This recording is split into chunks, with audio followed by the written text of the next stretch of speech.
विधवा बहू का फैसला। महक की शादी रोहन से होती है।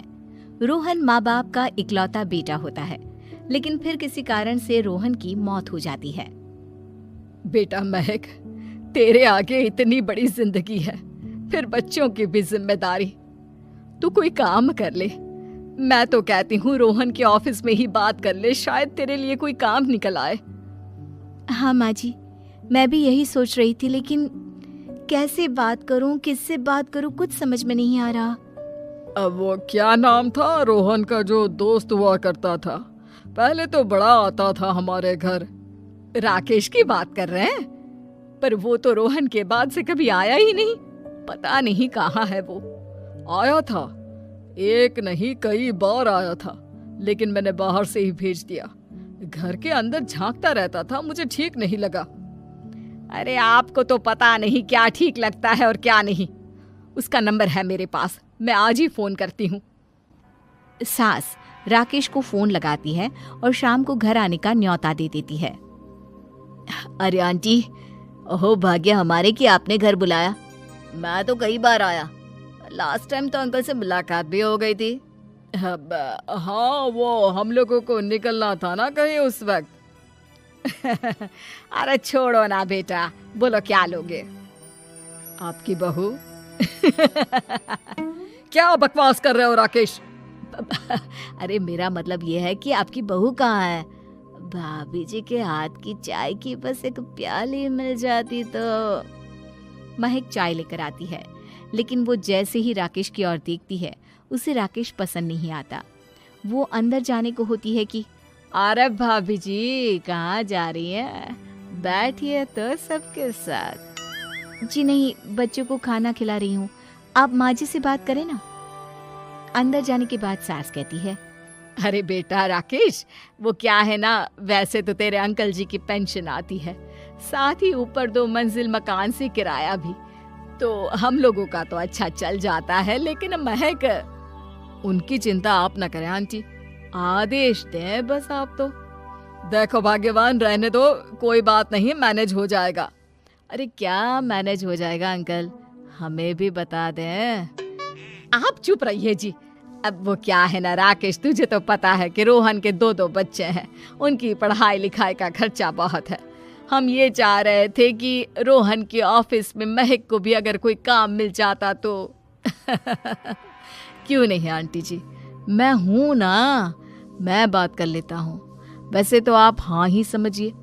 महक भाभी को बोल देना कि कल तैयार रहें मेरे साथ ऑफिस चलने के लिए। मैं मालिकों से मिलवा दूंगा उन्हें। महक अंदर से सब सुन रही थी। अच्छा आंटी जी, तो चलता हूँ, कल आ जाऊंगा।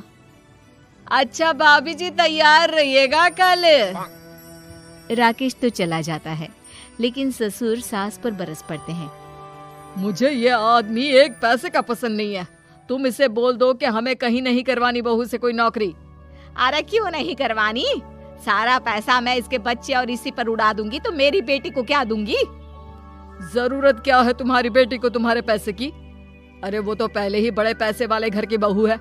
अपनी बहू की सोचो जो अब तुम्हारी बेटी जैसी है। बच्चे रोहन की आखिरी निशानी है। अरे अपना भाषण अपने पास रखो। सारा दिन घर पर बैठी रोटियां तोड़ेगी, तो काम करे ना कुछ बाहर जाकर। बहू सब सुन रही होती है। वो अगली सुबह बिना मन के तैयार तो हो जाती है, लेकिन जैसे ही राकेश आता है, क्या बात है भाभी जी, रेडी हैं? तो फिर चले डेट पर, मतलब इंटरव्यू पर।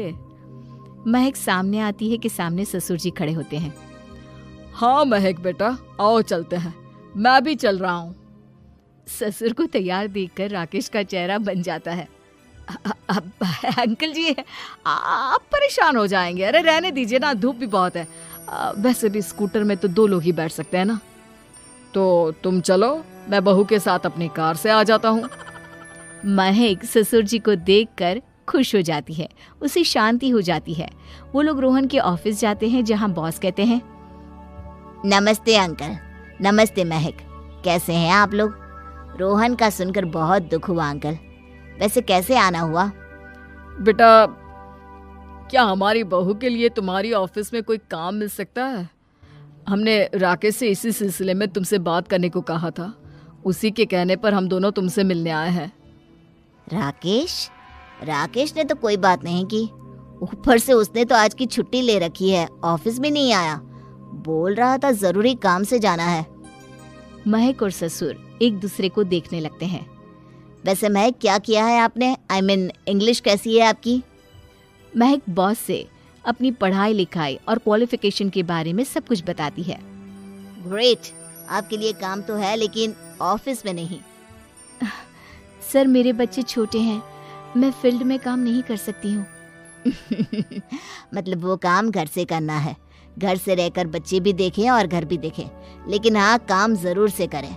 वो काम डाटा एंट्री का है, तो जब भी वक्त मिले काम करें, और इसके हम आपको अच्छे पैसे भी देंगे। महक बॉस की बात सुनकर खुश हो जाती है, उन्हें थैंक्स बोलकर घर आ जाती है। किसके साथ भेज रही थी तुम महक को? अरे वो कमीना, उसने तो ऑफिस से छुट्टी ले रखी थी, बात भी नहीं की थी उसने बॉस से बहू के काम के लिए। वो तो अच्छा हुआ कि मैं साथ में चला गया। हाँ, ठीक है, नौकरी मिल गई ना, इतना ही काफी है। समय बीतता है और एक दिन फिर दरवाजे पर दस्तक होती है। घर पर कोई नहीं था। महक दरवाजा खोलती है, देखती है तो सामने है राकेश। नमस्ते भाभी जी। नमस्ते, घर पर कोई नहीं है, आप कल आइएगा। अरे कैसी बात कर रही हैं भाभी जी, हम तो आपकी मदद के लिए आए हैं। वो क्या है ना, अंकल जी का फोन आया था कि आपको किसी मदद की जरूरत है। महक को आश्चर्य होता है कि उसके ससुर ने राकेश को फोन क्यों किया। वो ससुर जी को फोन करती है लेकिन फोन नहीं लगता। नहीं, हम लोगों को किसी भी चीज की जरूरत नहीं है, आप जा सकते हैं। अच्छा, एक कप चाय तो पिला दीजिए। महक चाय लेकर आती है। चाय पीने के बाद, रोहन मेरा बहुत अच्छा दोस्त था, उसने मुझसे कहा था कि वो रहे ना रहे, उसके घर वालों का, खास करके आपका ख्याल मुझे ही रखना है, तो मैं कल फिर आऊंगा भाभी जी। नहीं, माता पिताजी है नहीं, वो 4-5 दिन बाद आएंगे। आप उन लोगों के आने के बाद ही आइएगा, मुझे ये सब ठीक नहीं लगता। अरे छोड़िए ना भाभी जी, लोगों का तो काम है कहना। मेरा मतलब है वो तो बोलते ही रहेंगे। आता हूँ मैं कल। महक को अब गुस्सा आ जाता है। हमेशा शांत और मधुर बोलने वाली महक पहली बार जिंदगी में फैसला लेती है, और फैसला होता है राकेश को सबक सिखाने का।